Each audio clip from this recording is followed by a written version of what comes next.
Dans notre société aujourd'hui, on nous dit, va à l'école, cherche un emploi, aie de l'argent, occupe-toi de ta famille. Mais on ne nous apprend pas comment gérer notre argent et surtout comment investir, comment faire fructifier notre argent. Et comme nous, là, vous connaissez les femmes d'ici, on aime l'argent. Donc, on va faire une émission spéciale pour montrer à tous nos téléspectateurs comment est-ce qu'on fructifie son argent et comment on investit. C'est une émission que vous n'avez pas du tout envie de rater, croyez-moi. À tout de suite.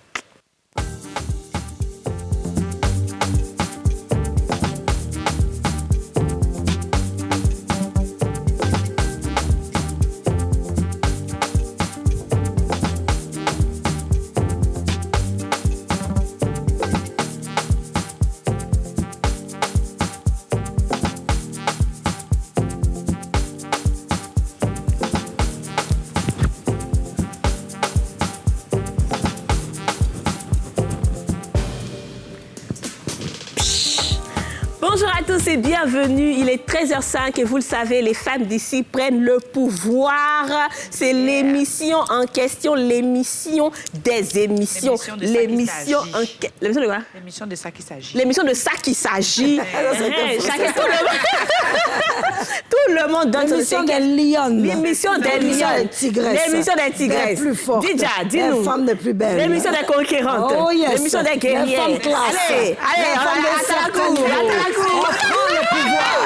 On vous donne ça. On fait palpiter vos cœurs. Exactement. Ça palpite ici, là. C'est la femme d'ici. On ne joue pas. Vous avez 4 différentes femmes. Vous avez l'intellectuelle, la chic, la classe. J'ai nommé DJ. Et puis vous avez la baronne des baronnes, Mrs. President, Kadi de Katson. Le président de la République. Et puis vous avez la métisse. Elle se donne un petit Jean. Je ne sais pas si elle est baoulée, mais c'est les mais le Jean, est-ce que vous voyez? J'ai nommé Aurélie. Et puis maman na naturel, maman na saison, maman na yachou, maman na redachou. Alors les filles, c'est toujours un plaisir en fait de se retrouver quoi. On a l'impression que nous on se fatigue pas. On est là, toujours on rit, toujours. Mais c'est parce qu'on a de bonne humeur. Voilà, mais dit. Non, bouge-moi, mais c'est grippée depuis ma voix est presque cassée. Mais il faut me voir en train de sauter. Parce qu'on aime ce qu'on fait. Ben oui, on est là pour aider, on va dire, toutes ces femmes-là qui ont besoin de conseils. Cette république de femmes. Nous-mêmes, on apprend aussi des choses. Exactement. Donc, on est très contents. Et puis très bientôt, tu auras ton titre de ministre. Ah oui, attendez. Ça, tu connais pas la ça, je ne peux pas vous dire ça maintenant. Voilà. Parce que l'année va tirer à sa fin. Voilà. Et en tant que présidente de la République des femmes, vous aurez des postes ministériels. Mais oui. Elle a trahi le secret. Pour les finances, merci. Non, c'est en fonction de vos compétences. Et vous serez comme les présidents, les autres ministres de la République de Côte d'Ivoire. Il y a 2 républiques parallèles. La République de Côte d'Ivoire, avec le président Ado, et la République des femmes, avec la présidente Kadi. Et il y a des ministres là-bas aussi. Ce sont vos homologues. Avec des millions en moins. Avec des millions en moins. Faut pas me... Donc, DJ et moi, nous, on dit on n'est pas dans ça. Nous, on est rebelles. La rébellion! Il n'y a pas de rébellion ici. Alors, les filles, aujourd'hui, on va parler d'investissement. Moi, c'est un sujet que j'aime beaucoup. J'ai hâte de commencer parce que vraiment, c'est pas facile en fait l'investissement. On nous dit toujours, faut investir. Mais tu vas investir dans quoi? C'est ça. Tu sais même pas dans quoi tu vas investir. Et puis c'est même pas ça le problème. C'est que si il y a des femmes, je pense, qui doivent se reconnaître quand je vais dire ça, c'est que tu peux avoir l'argent à la fin du mois là. Mais les dépenses vont venir, les enfants, la scolarité. Toi-même, pour faire tes cheveux, c'est pas là. Donc, à quel moment tu vas prendre un peu de ton argent là pour dire que tu vas l'économiser pour faire quelque chose? C'est pas facile. On dit de se faire violence. Violence, on a fait quand nous-mêmes, on ne sait pas où on est violentés nous-mêmes. Moi, je pense que la grosse difficulté, c'est effectivement dans quoi investir. Je te jure. Ça, c'est parce que souvent, même, tu as l'argent, mais tu réfléchis. Quand tu regardes sur le marché, il y a tout qui est à disposition. Donc, il faut réfléchir à créer un besoin chez le consommateur. C'est compliqué. Donc, si vraiment on peut avoir des petits tips, je pense que ça va être vrai. Je pense aussi. Alors, aujourd'hui, on va... Et toi, Yasmine, comment... Alors, moi, je dis la même chose que vous, les filles. C'est pas facile. Il y a tellement de choses. On te dit, oui, tel business, au bout de 3 mois, tu peux avoir 10 millions de bénéfices. Dans tel autre. En fait, tu ne connais même pas le domaine. Tu ne maîtrises pas. Mais juste parce que tu as entendu qu'on gagne beaucoup d'argent, ton petit brin-brin, tu as mis sur le côté là. Tu vas aller mettre tout ton gel là-bas. Et voici que tu ne maîtrises pas la situation, tu n'as pas fait d'études de marché. En fait, c'est tout un processus et c'est ce qu'on va apprendre aujourd'hui. Exactement, c'est ce qu'on va apprendre aujourd'hui. Et aujourd'hui, on a posé la question aux Ivoiriens, comment faites-vous pour fructifier vos revenus? On vous écoute, c'est dans la rue Sanim.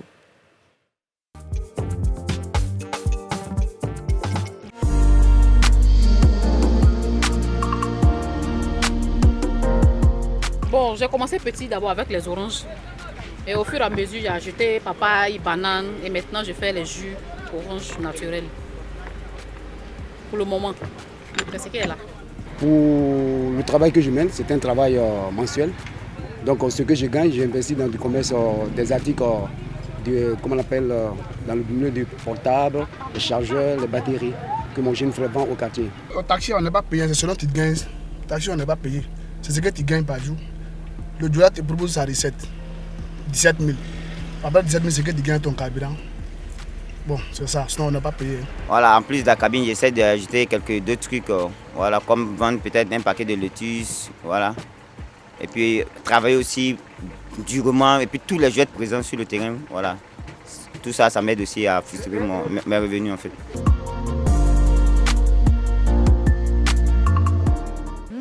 Mais ce qui est bien, ce que je remarque, c'est que beaucoup de gens ont compris qu'il faut diversifier. Il ne faut pas faire une seule activité parce qu'une seule même ne sert à rien. Ça va te servir à juste compenser une petite charge ici, mais le reste, il faut faire plusieurs choses pour pouvoir au moins subvenir à ses besoins. Il faut être constant aussi. Il faut être constant. Il faut avoir de la régularité, de la constance. Parce qu'il y en a, il y a une tata qui faisait le com au quartier, ça marche tellement. Mais le jour, elle est contente, elle vient vendre. Si elle n'est pas contente, tu as envie de manger le coup, il n'y a pas. Donc, quand tu fais un business, c'est vrai que ça va te rapporter de l'argent, mais il faut être régulier. Il faut que ce soit vraiment un business que tu prends vraiment avec le cœur. Voilà, je sais qu'il y a des petits trucs simples. Hein. Il y a une dame qui m'expliquait qu'elle a commencé à vendre de l'eau. Vous voyez l'eau qu'on vend s'acheter dans les feux, là. Je me suis dit, mais tata, attends, franchement, tu n'as même pas bien investi. Ça, tu as gagné quoi? Quel bénéfice? Parce que nous, là, quand on fait commerce, on voit des bénéfices. C'est ça, exactement. Mais elle dit non, hein. Mais quand la femme te calcule le nombre de carrefours, elle a placé des jeunes filles, il y a des petits... elle sait que la go peut se taper combien de 1000 par mois, mais c'est incroyable. Il y a des soi-disant petits boulots. Même les kiosques, 100 francs, plus 100 francs qui amènent milliards. J'ai dit, les kiosques des aboki, là. Les kiosques d'aboki où on fait spaghetti, tout ça, là. Des petits trucs où tu n'as même pas idée, où tu te dis non, moi, je ne vais pas faire ça. C'est là-bas, il y a l'argent. C'est comme les tricycles aussi. Les tricycles aussi que les gens font à jamais. Ça aussi, c'est très bien quand tu achètes et tu leur donnes ça, ils roulent. Et puis toi, tu récupères l'argent à chaque moment. Ah, mais ça, c'est intéressant, ça. Oui, on aura l'occasion, effectivement, d'en parler. Mais moi, pour mon expérience, puisque j'ai une entreprise en bonne et due forme, j'ai commencé, par exemple, à lancer ma tisane de thé avec 100 000 francs. 100 000 francs CFA, et j'ai demandé les marchandises, le produit brut, à crédit, parce qu'en ce moment, j'étais un peu chaud sur moi, façon là. C'est ma petite somme qui m'a donné 100 000 là même. Mais je veux dire, après, ça a tellement... Moi, je pense que ce qu'il faut déjà savoir, c'est d'abord identifier ce que tu veux faire, mais surtout un truc de qualité. Exactement. Parce que si c'est pas la qualité, à un moment, c'est mort. C'est vrai. Donc, quand c'est la qualité, ça se fructifie. Aujourd'hui, je fais des bons chiffres d'affaires et tout. Mais après, il faut diversifier. Tu peux pas, parce qu'à un moment, les gens se lassent de la même chose. Tu vois, surtout les trucs à consommation. Voilà. Qu'est-ce de pondeuse, c'est poulet de blanc ou qu'est-ce de pondeuse, les filles. Le monde, jusqu'à même au moins qu'on appelle. Allô, j'ai commandé un je peux venir chercher. C'est-à-dire, ça marche tellement. Il y a des métiers, il y a des... fait de l'argent. Pourtant, il y a 5 nourriture, voilà. Mais déjà qu'elle se fait là, c'est plus que sa voisine. Il y a les secteurs, les cosmétiques, les vêtements et la santé. C'est les trois.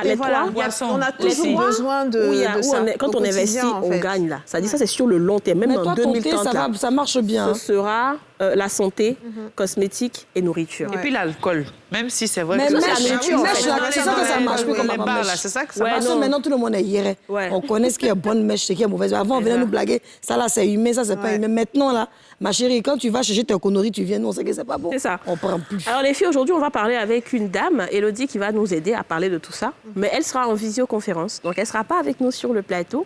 On va la voir en visioconférence. Élodie, bonjour. Bonjour, Élodie. Bonjour. Comment ça va? Bonjour à tout le monde et merci de m'avoir invitée. Non, c'est un plaisir. Parce qu'on a besoin d'apprendre beaucoup de choses avec toi.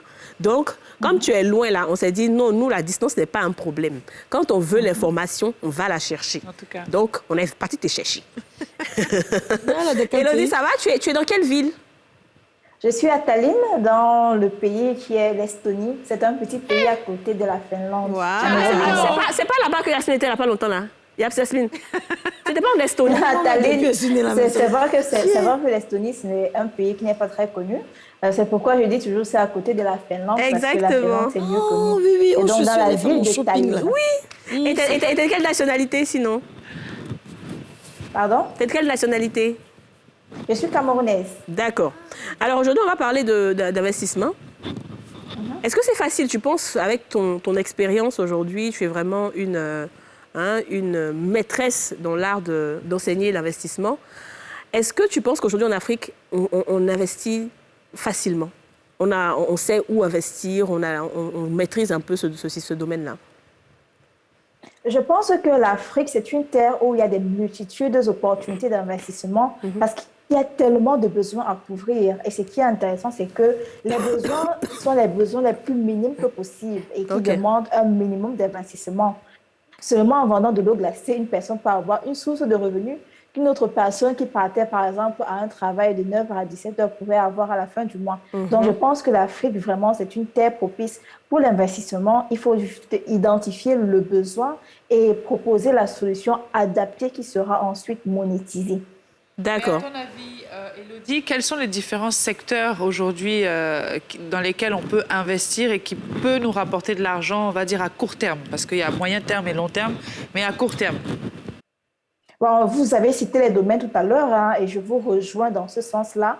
Le domaine de la restauration, que ce soit la restauration, que ce soit la boisson également, c'est une activité qui donne vraiment, peu importe la saison, que ce soit une saison haute, que ce soit une saison basse, ce sont des activités qui donnent. Il y a également le domaine de la santé. Et la santé aujourd'hui est encore très précaire en Afrique, malheureusement. Et des solutions adaptées peuvent également être une bonne source de revenus. L'autre domaine également que j'identifie actuellement, c'est celui d'Internet. Proposer des solutions où les personnes pourraient facilement et à moindre coût avoir accès à Internet parce qu'aujourd'hui, presque tout le monde est connecté. Ouais. Et si vous venez avec une solution adaptée aux besoins et aussi accessible, je pense que ça va franchement, ça va cartonner. D'accord. Et pour démarrer toutes ces activités-là, il faut un minimum de combien en termes de chiffres? Ça dépend de la gamme dans laquelle vous vous positionnez. S'il faut prendre, par exemple, le domaine de la restauration et que je commence en entrée de gamme, je peux commencer la restauration, par exemple, en dropshipping. Si je n'ai pas de capital pour effectivement commencer ou alors préparer moi-même la nourriture pour aller vendre. Je m'explique. Je m'associe avec une dame dans mon environnement qui, je sais, a de très bons menus, qui fait de la très bonne nourriture. Et ensuite, je prospecte soit dans les bureaux ou alors dans des zones où les personnes auront besoin de restauration. Ouais. Et qu'est-ce que je fais? Je récupère les différentes commandes de ces personnes-là qui voudraient commander des menus. Ensuite, je récupère chez la maman qui, elle, fait peut-être les plats à 500 francs, à 600 francs, que je vais revendre à 1000 francs.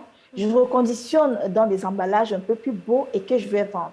Lorsque j'ai assez de capital maintenant et que je veux faire moi-même la restauration, avec 100 000 francs CFA, je peux me lancer, je peux effectivement commencer. Donc 100 000 francs, c'est un plafond? Ou est-ce le conseil que je donne généralement, c'est de ça? Commencer petit et de grandir. Ouais, donc on peut démarrer avec moins que ça. Le marché. Ouais. Donc on peut commencer avec 100 000 francs? Ou avec moins? Ou moins que ça? On peut commencer avec 100 000 francs CFA ou avec moins, ou avec juste son téléphone et Internet. Parce qu'avec Internet, aujourd'hui, vraiment, on fait des merveilles. Non, c'est top. Alors, quels sont les premiers pas de l'entrepreneur? Qu'est-ce qu'il doit faire? L'entrepreneur doit d'abord identifier le besoin autour de lui. Je suis par exemple en Europe, dans une zone froide. Vous êtes d'accord avec moi que ce que je peux proposer ici, ce n'est pas la même chose qu'une personne peut proposer en Côte d'Ivoire. Donc d'abord, je ne peux pas proposer l'eau glacée, par exemple. Il fait déjà froid là-bas. Oui, il fait très froid ici. Si par exemple, je veux identifier un besoin dans une zone, dans un quartier par exemple, où il n'y a pas d'eau, ben, je prends un exemple basique basé sur les conditions dans lesquelles on vit en Afrique. Si, par exemple, je suis dans un quartier où il n'y a pas d'eau, ce que je peux proposer, c'est d'approvisionner les personnes du quartier en eau, par exemple. Ce qui fait que j'identifie, par exemple, les maisons qui auront besoin que je les livre en eau chaque jour, ou alors les boutiques, ou alors les mini-restaurants qui auront besoin d'eau. Je peux également identifier les écoles, ou alors des bureaux où ils ont besoin de restauration et où il n'y a pas de restaurant autour. Donc, la première étape, c'est d'identifier le besoin. Lorsque j'identifie le besoin, j'apporte une solution. L'autre chose également qu'on peut faire, c'est d'essayer d'observer autour de nous. Qu'est-ce qu'on me demande le plus? Et ça nous permet d'avoir une niche parce que avoir une niche nous guide sur ce dans quoi on peut investir. Qu'est-ce qu'on me demande le plus? Qu'est-ce qu'on apprécie le plus chez moi? Est-ce qu'on apprécie plus la façon dont je m'habille? Est-ce qu'on apprécie plus la façon dont j'habille mes enfants? Est-ce qu'on apprécie la façon dont je me maquille? Est-ce que je me maquille très bien? Est-ce que je me coiffe bien? Est-ce que de tout ce qu'on apprécie sur moi, je ne peux pas en faire une véritable source de revenus? Qu'est-ce que j'aime faire? Est-ce que j'aime faire les gâteaux? Est-ce que faire les gâteaux, c'est le début d'une activité génératrice de revenus? Donc, ne pas simplement investir parce qu'aujourd'hui, investir, c'est la mode, mais d'abord faire une étude de marché et savoir qu'est-ce qui correspond à mon profil spécifique. C'est ça. Alors, moi, je voulais vous poser la question et puis vous avez déjà répondu. Je voulais d'abord vous demander s'il ne faut pas d'abord faire une étude de marché. Mais en même temps, l'étude de marché, elle est très mal comprise en Afrique. Alors, ça serait bien que vous puissiez nous donner quelques détails et surtout la définition d'une bonne étude de marché.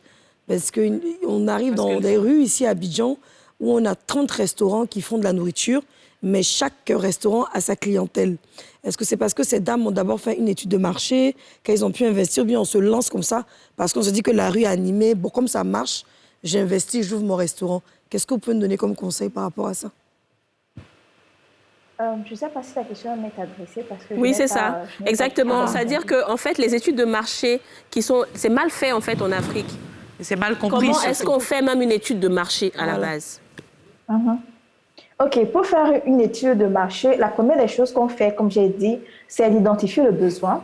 Lorsqu'on a fini d'identifier le besoin, la deuxième des choses, c'est d'identifier la clientèle.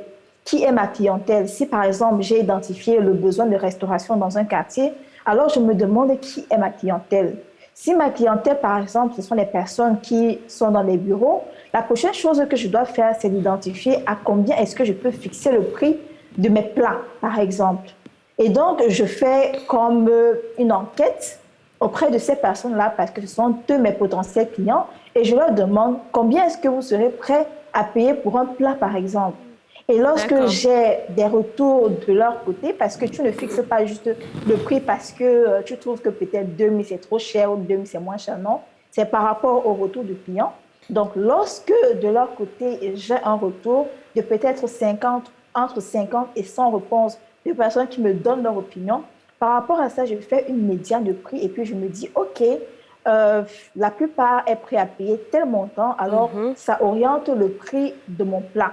Après, je fais également l'étude au niveau de la rentabilité. Voilà, c'est ça. En vendant moins cher, est-ce qu'en vendant moins cher, moi, j'arrive à couvrir mon capital initial? Justement, parce qu'il ne faut pas juste vendre moins cher parce que c'est intéressant de vendre moins cher. On ne vend pas pour perdre, on vend pour gagner. Et donc, si en faisant la médiane au niveau de mon prix et que je compare avec ce que ça me coûte en énergie, en capital de départ pour me lancer, si je trouve que c'est intéressant pour moi, je me lance. Sinon, il ne faut pas hésiter à augmenter le prix parce que les personnes ont souvent des problèmes avec le fait de fixer un prix un peu plus élevé. Autant mieux vendre, avoir un bénéfice de 500 francs que de vendre et être en déficit de moins 500. Mais il y a un souci en Afrique ici. Il y a un souci en Afrique, c'est que quand tu vends un produit, que ce soit des habits, que ce soit de la nourriture, nous, les frères africains, là, on est tous dedans. On est toujours en train de dire non, pardon, il faut diminuer, il faut faire ci, il faut faire ça. Vers la fin, là, tu veux faire plaisir pour vendre, mais tu te retrouves vraiment, comme on dit, à zéro, quoi. Donc, quelle est la technique que vous pouvez proposer à ces personnes-là qui veulent diminuer, mais qui veulent... Je ne sais pas si vous voyez ma question. En fait, on veut diminuer, mais tout en ne perdant pas, en fait. Tout en ne perdant pas. Voilà. Élodie, tu vas répondre à cette question-là. Ce sera juste après la pub. Allez, tout de suite, Élodie.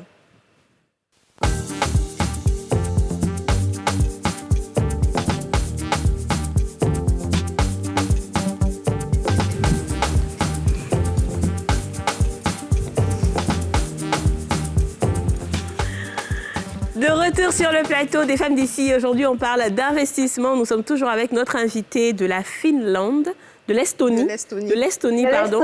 Oui, Elodie. Du Finlande. Quand tu as l'attachement de ça. Notre invitée de l'Estonie, avec qui nous sommes en visio. Juste avant de partir en pub, Elodie, Aurélie t'avait posé une question sur les amis qui vont toujours être en train de dire pardon, il faut diminuer et tout ça. Est-ce que tu dois regarder ça ou bien tu fermes tes yeux? C'est une question qui est difficile à répondre. Surtout en Afrique. Surtout en Afrique, effectivement, c'est difficile à répondre. Mais la première des choses que je vais dire, c'est qu'on ne fait pas le business pour perdre et on ne fait pas le business pour les amis.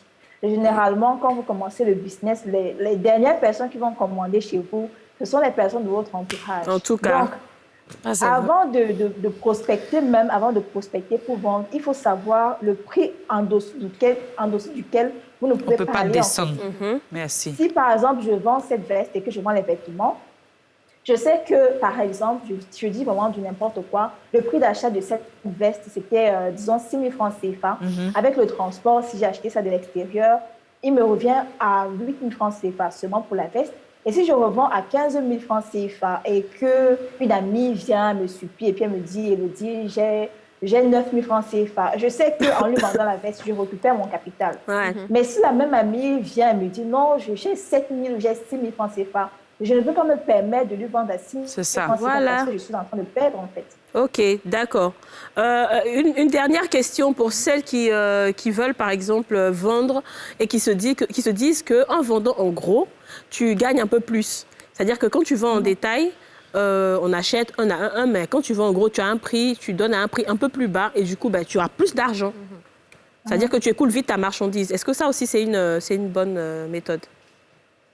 Oui, c'est une bonne stratégie, mais il faut avoir une base de clientèle. Et il faut commencer petit, justement, pour se constituer cette base de clientèle-là. D'accord. On ne se lève pas un matin et puis on dit qu'on est grossiste. Être grossiste, ça demande également un gros capital. Donc, en vendant en gros, en vendant à série, en vendant, par exemple, 50 pièces, on se fait directement un gros bénéfice, ce qui est intéressant.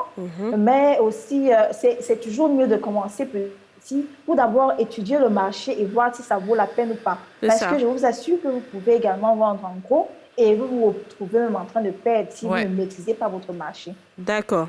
Alors, une dernière question, si vous permettez. En Afrique, on n'a souvent pas beaucoup d'argent. Et en général, quand on veut investir, c'est pour avoir un peu plus ou arrondir nos fins du mois. Alors, j'ai 50 000, j'ai investi dans un business et c'est tout mon fonds. Je commence à avoir des petits bénéfices. Mais je n'ai même pas encore pu retirer mes 50 000, que voici les problèmes qui arrivent, les factures et tout. Comment je fais? Souvent, on est tenté de toucher dans cet argent parce qu'on se dit que finalement, si on fait le business, c'est pour avoir un peu. Mais au bout de 2 mois, même, ça n'arrondit même pas la fin du mois, on est toujours dans les problèmes. Est-ce qu'il y a un topo ou bien est-ce qu'on doit oublier cet argent? Est-ce qu'il y a voilà, qu'est-ce qu'on peut nous apporter comme plus? Parce que c'est le véritable problème même, en fait. C'est ça vraiment qui est le problème en Afrique. Oui, j'ai souvent ma phrase que j'aime dire et que je vais également dire ici. L'argent, ton argent, c'est l'argent de ton business, mais l'argent de ton business n'est pas ton argent en fait. C'est-à-dire que tu n'utilises pas ton argent pour résoudre tes problèmes, pour payer les factures, pour acheter la chaussure de l'enfant et tout. C'est vrai que c'est difficile à entendre et puis on se demande mais comment je vais faire. Mais si tu commences le business avec cette logique-là, je ne te donne même pas 6 mois pour tenir. Mais ton argent, c'est l'argent de ton business. C'est-à-dire, si tu travailles, si tu as un salaire que tu touches à la fin du mois, si tu as une autre source de revenus, ça, tu peux le réinjecter dans le business. Ça, tu peux utiliser pour gérer tes factures, pour t'occuper de tes enfants, pour t'occuper de ta voiture et tout. Mais l'inverse, non. L'inverse, non, il ne faut pas le faire. D'accord, merci. Donc, je vais raqueter à côté, ça va aller. Alors, on va maintenant passer au sans tabou, les filles. Toujours dans le même côté argent, mais ce sera le sans tabou. Je vous dirai tout à l'heure. Sans tabou, jingle. Alors, le sans tabou d'aujourd'hui, c'est comment épargner. C'est la même chose. Parce que si tu n'as pas épargné, si tu n'as pas épargné, tu ne peux pas investir. C'est ça. Si tu investis aussi, il faut que tu épargnes à un certain moment. Donc, comment on épargne quand on est dans une société vraiment où tout est fait pour qu'on dépense? Tout est fait pour qu'on dépense. Aujourd'hui, c'est une émission avec visio. On est en visio avec tout le monde. Il n'y a pas invité sur le plateau ici. Donc, Titi Diomandé, elle est consultante en finances personnelles. Elle sera aussi en visio. Est-ce qu'elle nous reçoit, Titi? Coucou les filles. Salut, est-ce que vous Titi. m'entendez? J'espère que vous allez bien. Merci pour l'invitation. Ben oui, c'est un plaisir. Alors, on va parler d'épargne aujourd'hui. Comment on épargne facilement, peut-être? Alors, en fait, avant toute chose, il faut se dire qu'il y a une trame bien précise à suivre, d'accord? D'accord. On a des revenus qui arrivent, que ce soit des revenus professionnels ou autres. Quand on reçoit ces revenus, effectivement, on a des dépenses à sortir, d'accord? Mais ce qu'il faut se dire, c'est que, OK, je vais dépenser, mais il faut savoir dans quelle proportion je dépense, parce qu'il y a des normes économiques qui nous permettent vraiment d'être économiquement stables. D'accord? On sait très bien, aucun financier ne vous dira que vous pourrez épargner sans faire un budget mensuel. C'est la première étape. Le budget mensuel, parce qu'aujourd'hui, il y a énormément de gens, quand l'argent rentre, et ben en fait, il y a les dépenses fixes, il y a les dépenses variables, énormément de choses, mais en fait, on ne fait même pas gaffe. On dépense et à la fin du mois, on n'a plus rien, et c'est pas normal. Exactement. Non, mais en fait, le truc, c'est que souvent le salaire même ne suffit pas. C'est ça. Donc, comment la personne fait? Non. Ça, en fait, quand j'ai cette question-là, je dis tout le temps que si le salaire ne suffit pas, c'est que quelque part, on ne s'est pas posé les bonnes questions par rapport aux dépenses qu'on a en fait au quotidien. Ah, ok. Parce que pouvoir épargner, c'est pouvoir gérer son argent. Gérer son argent, c'est gérer ses finances, c'est gérer ses dépenses, d'accord? Donc, on a des dépenses fixes qui sont incompressibles. Donc ça, c'est-à-dire le loyer, l'électricité, etc. Donc ça, il faut faire un point dessus. Il y a toujours des variables à négocier, à baisser, à supprimer. Il y a toujours quelque chose à faire. D'accord? Mais une fois qu'on a fait ça, ce qui appauvrit le plus les gens, ce sont les dépenses variables. Ouais, c'est ça. C'est ça. C'est tout ce qui n'est pas... comment je vais dire ça? Exemple de dépenses variables. Comment? Un exemple de dépenses variables. Ça va être le shopping. Ma chérie, ça, c'est variable. Clairement. Ça, c'est exemple de dépenses variables. Clairement, c'est le shopping. Mais ça va être la nourriture aussi. Le budget que tu prends pour l'alimentation, etc. Ouais, genre par exemple le fait de manger à midi 5 000 francs par midi. C'est 8 000 même. Ouais, ça ouais. En fait, concrètement, je vais être très concrète. Il faut se dire que les normes économiques, c'est quoi? C'est que tes dépenses fixes ne doivent pas dépasser 50% de tes revenus. C'est-à-dire que si tu gagnes 100 000 francs CFA, eh ben, débrouille-toi pour que tes dépenses fixes ne dépassent pas 50 000 francs CFA, OK?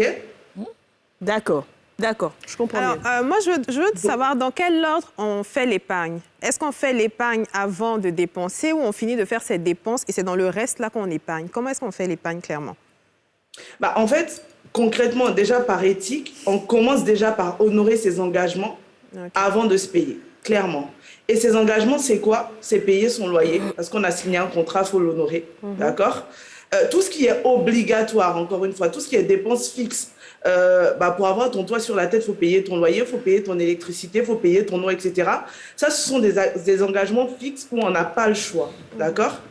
Par contre, tout ce qui est variable, avant de faire tes dépenses variables, donc tout ce qui est shopping, plaisir, etc., il faut d'abord commencer par épargner quand même.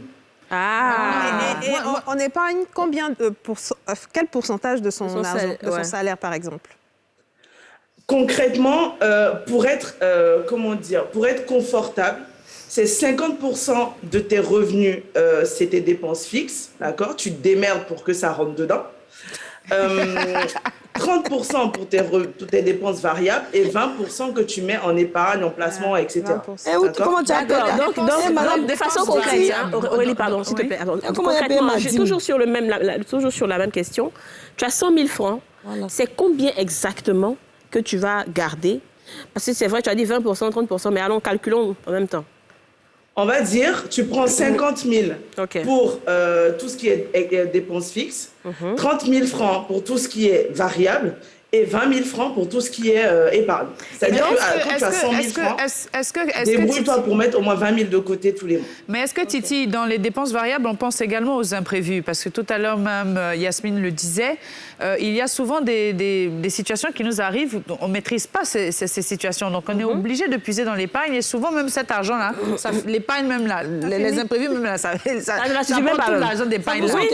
Comment on fait ça? Est-ce qu'il y a une petite caisse imprévue aussi qu'on doit quand même mettre de côté ou quelque chose comme ça? En fait, c'est ce que moi je dis tout le temps, on ne peut pas, et ça faut le garder en tête, on ne peut pas épargner si on n'a pas d'objectif en face. En fait, c'est l'objectif qu'on a en face qui va nous booster à épargner. D'accord. Si tu n'as pas d'objectif, tu vas mettre de l'argent de côté et tu vas toujours aller piocher dedans. C'est vrai, tu as raison. Donc c'est pour ça que moi, la première chose que j'impose à mes clients ou aux gens, c'est de leur dire, quand tu épargnes, la première épargne que tu dois faire, c'est l'épargne de sécurité, l'épargne de précaution. D'accord? C'est vraiment l'épargne où tu sais que quand tu es en train de mettre de côté, et ben ça, c'est une enveloppe que tu as mis de côté en cas d'imprévu. Parce que des imprévus, ça va toujours arriver. Ah ben oui, deux épargnes alors. Il faut 2 épargnes. Quand tu perçois tes revenus, le but de ton argent, c'est de faire en sorte que justement, tu ne te retrouves pas dans des situations justement d'angoisse financière comme ça. Donc l'épargne de sécurité, c'est la base. C'est le premier objectif que chacun, en tout cas chaque personne responsable qui gagne de l'argent, c'est la première chose à mettre de côté. C'est même pas négociable en fait. Ouais. Dis-nous, Yasmine. Moi, je vais vous poser une question.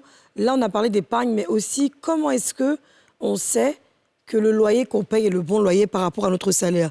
Disons, une personne gagne 300 000 francs le mois. Combien est-ce que doit coûter son loyer? Et combien doit coûter son transport pour ceux qui n'ont pas de voiture? Comment on calcule tout ça? Avec 300 000 de revenus, comment est-ce que je me positionne? Je sais que je ne dois pas visiter une maison, bien habiter dans une maison peut-être de 200 000 ou bien une maison de 300 000. Comment est-ce qu'on calcule? À combien? Quel est le quota fixé dans les 300 000 pour pouvoir payer mon loyer, par exemple? En fait, est-ce que même les charges, même de manière générale. Est-ce que c'est compris, Titi? Alors, elle me demande si tu as 300 000 francs CFA, comment tu fais pour savoir ce que tu payes en loyer, ce que tu payes en transport et tout ça, c'est ça? Oui, comment tu choisis même la maison? Est-ce que tu dois prendre une maison de 200 000, une maison de 100 000 et tout? Alors, les filles, il y a un principe qui est très simple. Et ça, c'est ce que les gens oublient aujourd'hui parce qu'effectivement, on est dans une société de surconsommation. C'est qu'il faut vivre en fonction de ses moyens. Ça, c'est la base. OK? Donc, quelqu'un qui vit en fonction de ses moyens, c'est quelqu'un qui est responsable, qui sait que, bah écoute, avec l'argent que je gagne aujourd'hui, c'est avec ça que j'ai envie d'aller loin. C'est ça. Donc, quand tu te dis que 50% de tes revenus, ça doit être tes dépenses, parce que sinon, tu ne seras pas économiquement confortable, ça veut dire que quand tu prends 300 000, il y a 150 000. Dans les 150 000, il faut que tu prennes, que ça corresponde, tu te débrouilles en fait pour que ce soit l'enveloppe que tu utilises pour tout ce qui est obligatoire pour toi. Donc ça va être le loyer, ça va être effectivement donc l'eau, l'électricité, tout ce qui est incompressible, tout ce que tu es obligé de payer. En fait. Le marché, dans les 150 000. La nourriture, tout ça, d'accord. En fait, il faut vivre en fonction de ses moyens. Si tu vis au-delà, à ce moment-là, en fait, si tu veux augmenter tes dépenses fixes, dans ce cas, tes dépenses variables, tu les baisses, en fait. Tu dépenses moins dehors. D'accord. Titi, tu ne pars pas. On part juste à la pub et on se retrouve tout juste après. Très bien. À tout de suite.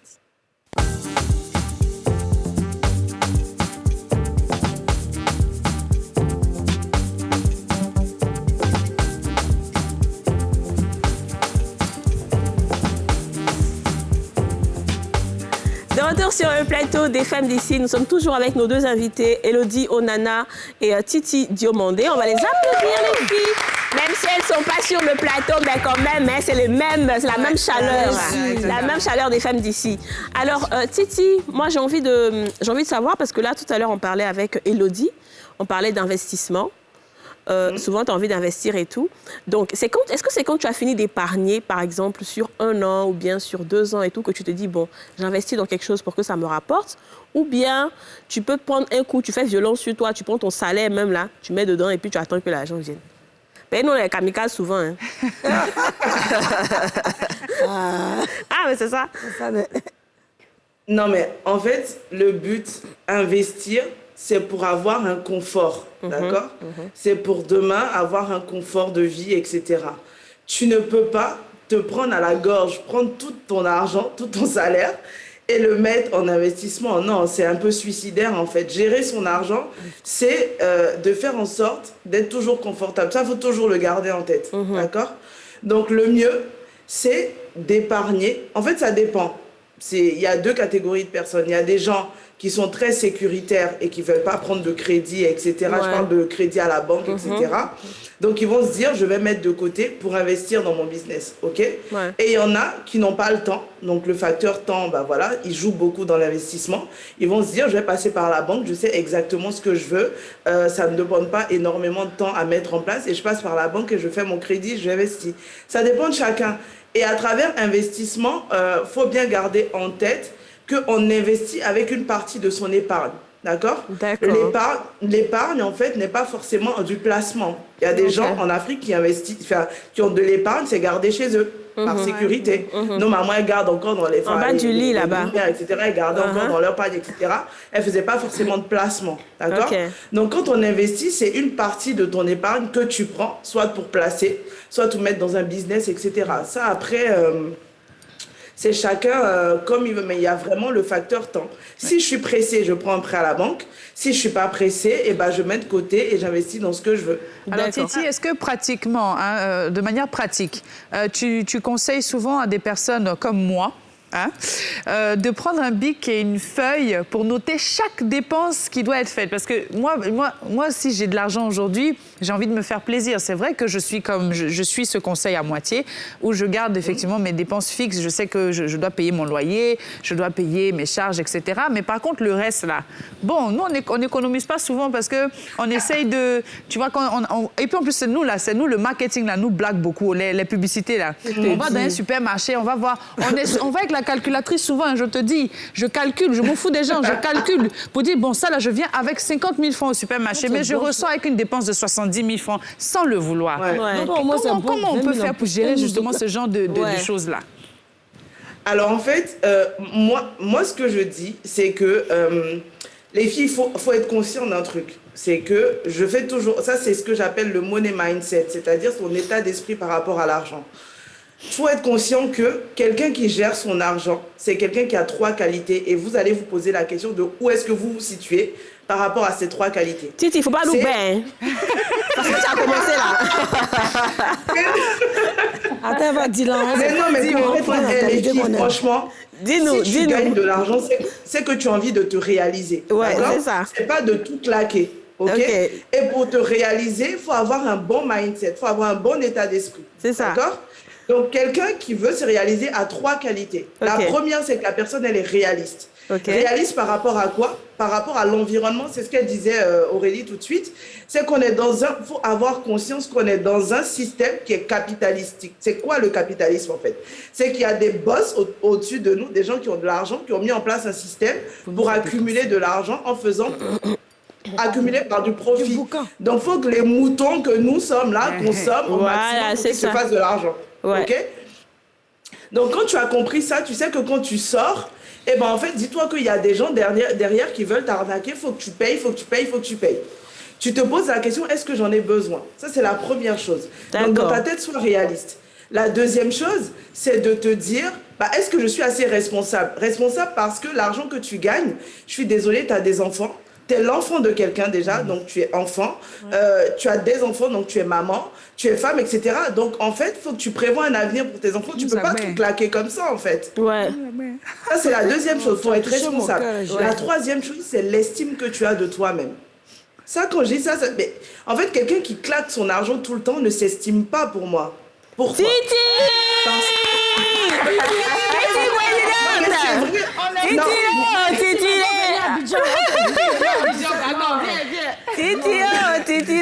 Je vais vous expliquer pourquoi. Je vais vous expliquer pourquoi. En fait, gérer son argent, c'est pas que les chiffres. C'est que concrètement, quand tu vas travailler, c'est du temps que tu passes pas avec tes enfants. C'est du temps que tu passes pas à faire les choses que toi tu aimes.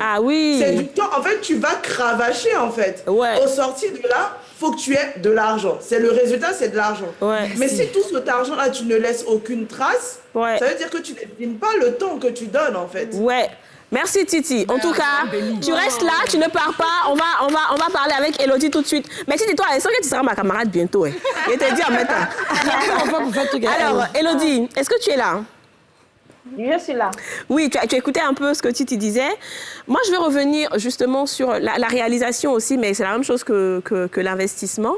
Aujourd'hui, voilà, on travaille et tout. À un moment, tu fais ton business, mais il y a des moments où tu te dis, j'ai envie de construire. Ou à quel moment tu construis ta maison, en fait? Est-ce que tu dois forcément te réaliser, avoir beaucoup d'argent, ou tu te dis, non, je construis quand même parce qu'au moins, j'aurai plus de loyer à payer et tout ça? Bon, après, il faut connaître deux notions. Il faut connaître la notion de l'actif et la notion du passif. D'accord. L'actif, c'est ce qui fait rentrer de l'argent, Et puis le passif, c'est ce qui fait dépenser de l'argent. Okay. Il faut se demander si, au moment où je veux construire la maison, l'argent que je vais utiliser pour construire cette maison-là, est-ce que je ne peux pas l'investir dans quelque chose qui va me rapporter encore plus? Donc, on repart en fait sur le même concept de l'épargne dont parlait Titi tout à l'heure. Je pense que c'est mieux d'investir assez avant de se dire, OK, il faudrait que je construise une maison. Parce que construire une maison, quand on n'a pas les moyens de le faire, c'est de stocker de l'argent qu'on pouvait utiliser pour l'investissement, en fait. Mais les gens disent que les terrains sont tellement chers à Abidjan que si tu ne construis pas maintenant, là, le temps que tu as construit, là, tu vas devoir aller habiter à Bouaké. Par contre, acheter un terrain, c'est un actif. Pourquoi? Parce que l'immobilier prend de la valeur avec les années. C'est-à-dire, je peux acheter un terrain à, je ne sais pas trop, je dis n'importe quoi, à 10 millions en 2021. Et en 2031, le même terrain vaut 50 millions. Donc, c'est toujours un investissement que tu auras fait, en fait. Mais si tu construis une maison où toute la famille va habiter et qui ne sera pas rentabilisée, c'est comme un argent qui est stocké. D'accord, super. Les filles, est-ce que vous avez quelque chose pour Elodie? Une dernière question? On est tellement contents de franchement, on a beaucoup appris aujourd'hui avec vous deux. Hein.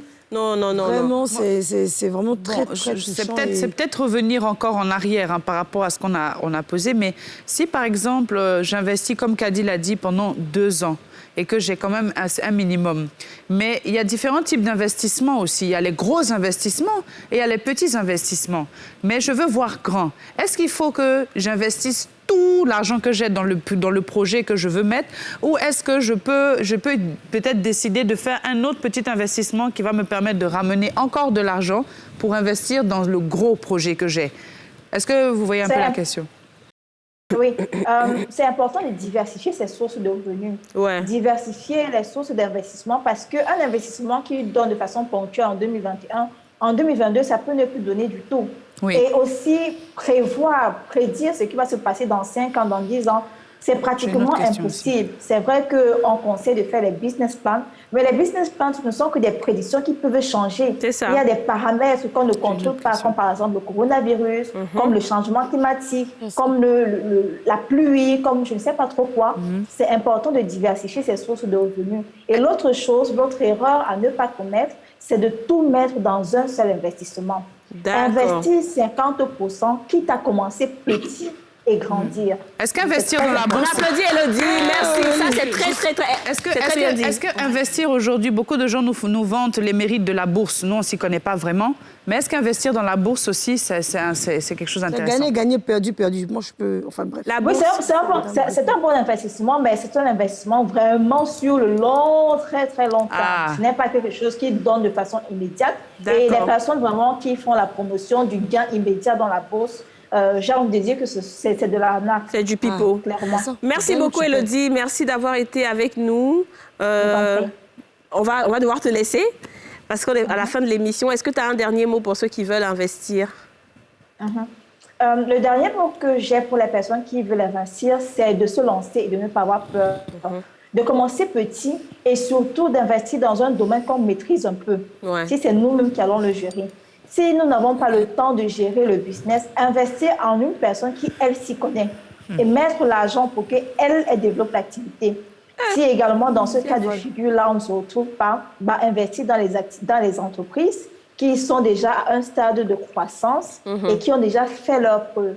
Donc, investissez parce qu'aujourd'hui, clairement, avec le salaire, on ne s'en sort pas du tout. Exactement. Diversifiez vos sources de revenus et ne vous inquiétez pas par rapport au capital. On peut investir avec 10 000 francs CFA.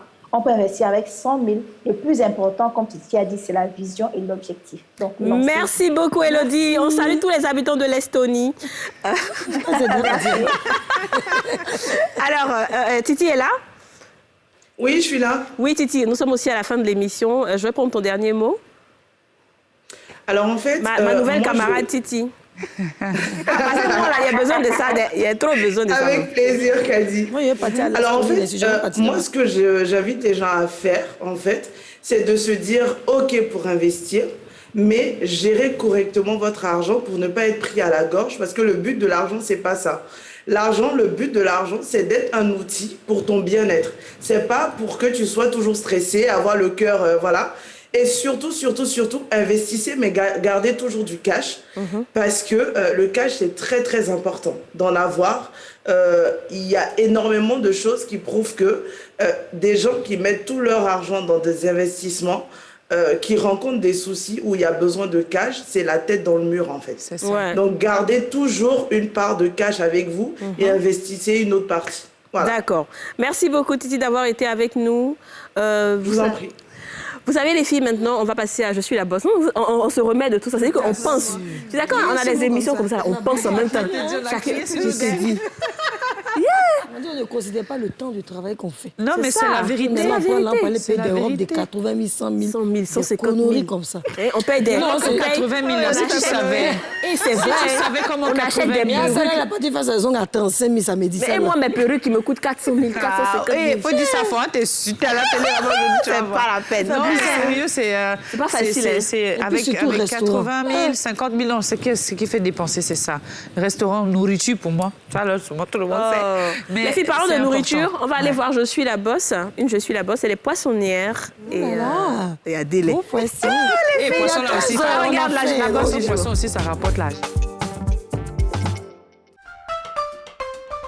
Bon, aujourd'hui, nous sommes venus au port de pêche, voilà, faire des achats. Comme c'est bientôt les fêtes, le mois de décembre. Voilà, je vais faire les achats, faire un bon stock de tout ce qui est poisson et crustacés pour des éventuels clients qui vont passer des commandes. Il y a d'autres clients même qui ont passé des commandes, donc il faut que j'arrive à les ravitailler. Il faut dire que le marché du travail, c'est un peu compliqué. Moi, particulièrement, je fais un BTS en finance comptabilité. Et lorsque j'ai fini en 2010, la crise ivoirienne est arrivée et je ne pouvais plus continuer puisque tout était mélangé. Donc, pour ne pas perdre le temps, j'ai voulu aller au Ghana. Je suis partie au Ghana et là-bas, j'ai fait l'anglais. J'ai un niveau intermédiaire en anglais. Et lorsque je suis revenue, j'ai essayé de chercher du boulot. Je n'ai pas eu de suite favorable. J'étais un peu découragée. Mais je n'ai pas laissé tomber, j'ai cherché pendant un bon moment. Je me suis dit, écoute, j'ai des enfants, j'ai quand même une famille que je dois prendre soin. Je ne vais pas rester là à chercher. Peut-être que moi-même, avec mes propres moyens, je peux faire quelque chose. Effectivement, je n'avais pas grand moyen, c'est-à-dire financièrement.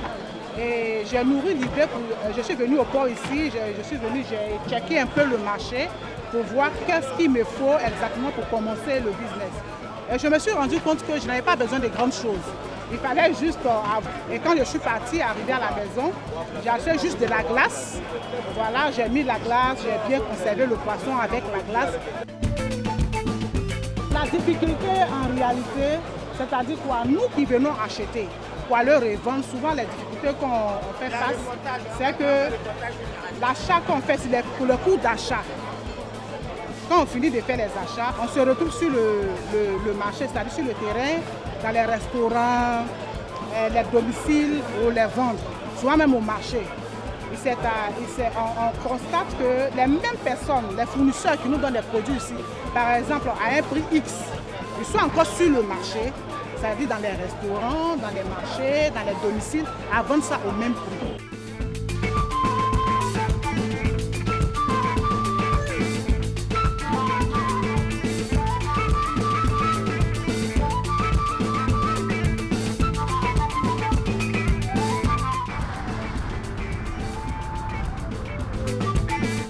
Pour les conserver, il faut d'abord les nettoyer parce que souvent ils viennent avec la saleté, le sable et tout ça.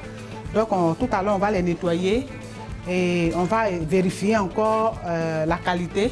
S'il y a un poisson qui est touché, on le met à côté. Et si Dieu, par la grâce de Dieu, tout est bon, On va maintenant les mettre dans les emballages, des sachets comme ça, par type de poisson. Et puis on les pose dans le congélateur. Quand j'ai commencé, il y a d'autres même qui n'ont pas cru en moi. Comme tout à l'heure, on vous disait au port, c'est une femme bataille, les garçons. C'est pas facile. La plupart de ceux qui sont là-bas, qui font ce business, c'est des hommes. Mais moi, je me suis accrochée. J'ai dit, si un homme a fait, c'est que moi aussi, je peux faire. Donc, je me suis accrochée, j'aime la chose. Et franchement, je prie Dieu que Dieu me donne les moyens pour avoir une grande poissonnerie, pour avoir une chambre froide, des chambres froides, même à l'intérieur du pays, dans les petites villes, pour pouvoir aussi les approvisionner. Waouh, vraiment une vraie bosse. Ouais, vraiment. C'est trop intéressant dans des bosses J'aime trop comme le ça. poisson. On dirait que j'ai penché vers là-bas. Moi aussi, je vais vous abandonner parce qu'ils vont poisson. Non, mais vous savez, il y a un l'argent dans le poisson du port, ils ont l'argent. Il y a un Vous amusez pas. Les filles qui font les poissons En carton et tout à livrer à des gens et tout ça. Les roux soso là. On dit que c'est pas les poissons, des vrais poissons. On dit que c'est des poissons, mais Ça, des... c'est cap. Non, Après, c'est pas vrai. C'est des poissons chinois. Non, ça dépend d'où tu... Parce qu'on dit on met les engrais, parce qu'on met des... Parce qu'il y en a de différentes sortes. Quand c'est en carton et puis c'est trop moins cher, là. C'est que souvent, là, c'est... mais tu sais que tu peux faire. Quand c'est les carpes d'eau douce, par exemple, bien encadrées, bien traitées dans tout ça. Non, c'est une pisciculture. Tu fais, voilà, c'est ce que je voulais dire. Pisciculture, les femmes d'ici. Mais les filles. On fait des Ça en tue même. Mais les filles, nous, on est bizarre.